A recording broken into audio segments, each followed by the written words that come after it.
What's up mga meses? Welcome back to our YouTube channel. For today's video, samahan niyo po akong mag-door cleaning dito sa house ni Madam. Mapapansin niyo po mamaya sa video na madaming pintuan ang aking lilinisin. Kaya tapusin mo ang videong ito hanggang dulo. At syempre, kung bago ka pa lang sa aking YouTube channel, huwag mong kakalimutang mag-subscribe, pindutin ang bell para lagi kayong updated sa aking mga videos. Let's go!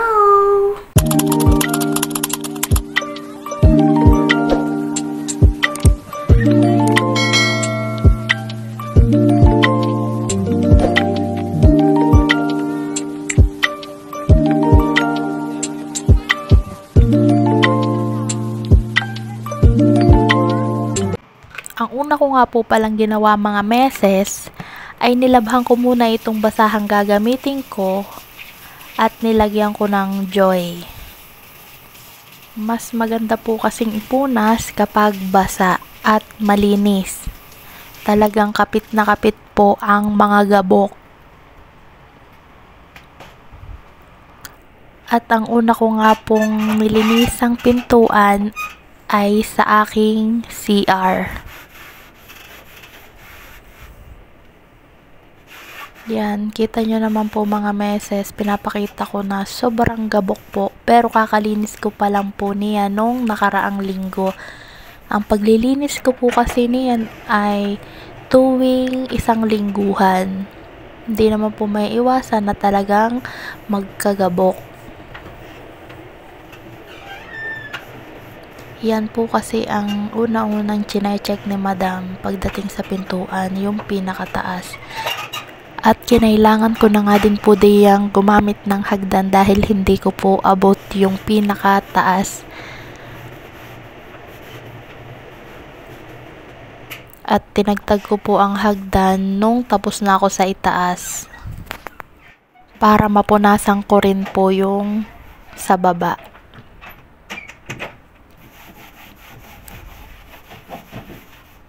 Ang mga pinupunasan ko nga lang po pala dyan mga meses ay yung pinaka labas ng pintuan dahil napunasan ko na nga po pala yung loob ng pintuan. Lahat po ng pintuan ay napunasan ko na ang loob kahapon. Hindi ko nga lang po pala na i-video kaya ito na lamang po ang aking ipinakita sa inyo. Ayan, yan po ang pinakamadumi mga meses. Yung pinakatuktok, yan po talaga ang dumihin. Kahit araw-araw mo pong linisin yan, ay talagang makikitaan at makikitaan mo pa rin ng gabok. At ayan nga po pala ang pangalawang pintuan na aking nilinisan. Yan po ay living room. Tip ko lang po pala sa inyo mga meses, kapag kayo ay maglilinis ng pintuan at kahoy ang inyong pintuan na lilinisin, ay magdodoble ingat po kayo dahil napakasakit pong masalugsog ng kahoy. Sobrang sakit po. Naranasan ko na po yan nung nakaraan. Pero ngayon po talaga nagdodoble ingat na po ako dahil sobrang sakit po. Hindi ko po agad maalis kung hindi ko pa tutusukin ng karayom.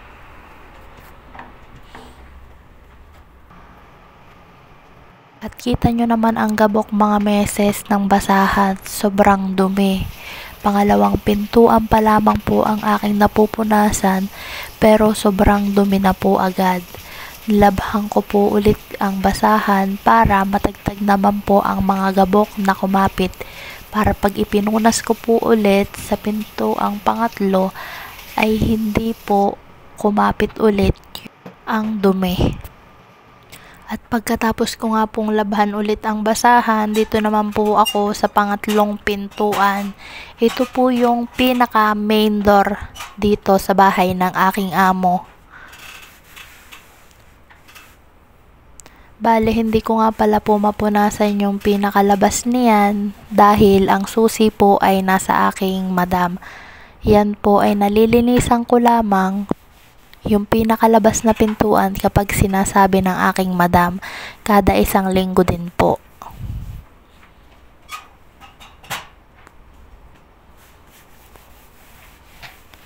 Medyo madali naman po ang aking trabaho dito sa aking amo dahil hindi naman po ako hirap.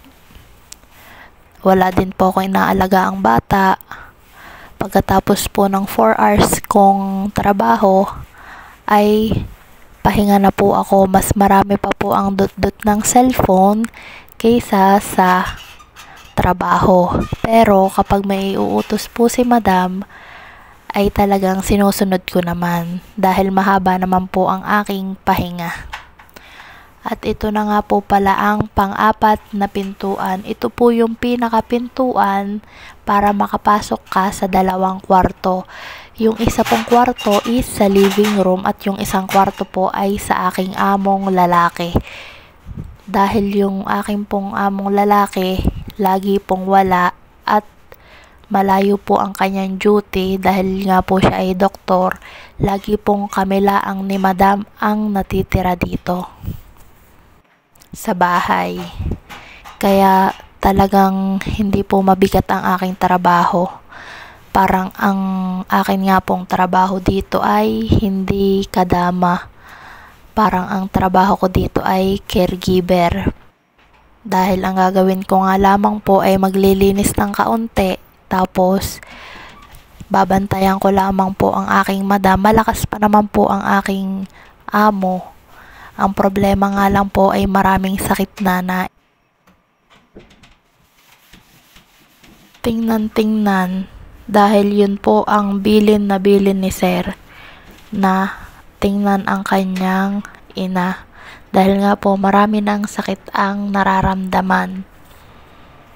Dahil nga po may edad na. At pagkatapos ko nga pong linisan ang pang-apat na pintuan, ay nilabhan ko muna po ulit aring basahan para maging malinis ulit dahil sobrang kapit po talaga ng gabok. Para pag ipinunas po ulit sa ibang pintuan ay malinis at hindi kumapit ang mga gabok. At ito na nga po ang panlimang pinto na aking lilinisan. Dito po sa banyo ng aking among lalaki.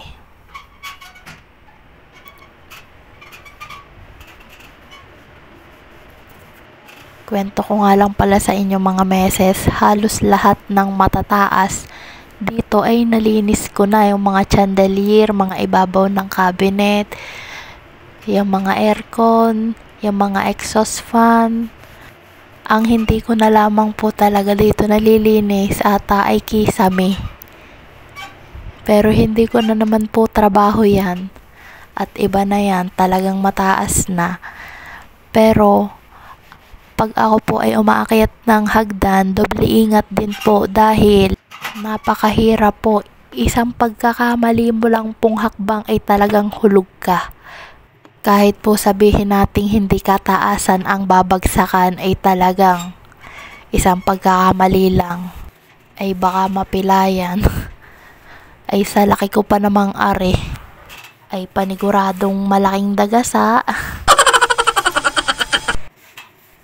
Ito na nga po ang pang-anim na pinto ang aking nilinisan. Ito po yung kwarto ni Baba or ng aking among lalaki. Kapag sila po ay may mga bisita at may kaunting salo-salo, yang kwarto pong yan ang malimit na gamitin. At yan din po ang malimit kong linisan. Kahit hindi po yan nagagamit ng aking amon lalaki dahil nga po malimit na wala, ay talagang yan din po ang lagi kong nililinisan at yan nga po ang paboritong pwestuhan ng mga bisita. At dito na nga po ako sa kabilang main door. At ito na po yung pampitong pintuan na aking nililinisan.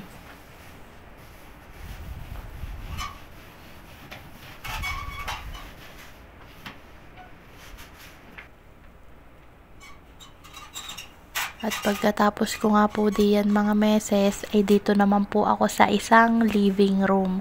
Ito po yung pang-8 pintuan na aking nilinisan. Ito na po yung pinakalas Lahat po ng pintuan dito ay 11 doors. Yung tatlo po ay hindi ko na naipakita sa inyo dahil yun naman po ay nalinisan kahapon na. Yun po ay kwarto ko, kwarto ni Madam at saka po yung CR, kaya 11 pieces doors po. So ayun mga meses, tapos ko na nga pong linisin ang mga pintuan at dito ko na rin po tinatapos ang videong ito. Maraming salamat po sa inyong panonood. Lagi po tayong mag-iingat. God bless po sa ating lahat. Bye! Thank you for watching. Please huwag kalimutan mag-subscribe at i-click ang bell para lagi kayong updated sa mga bago kong video. Thank you and God bless you.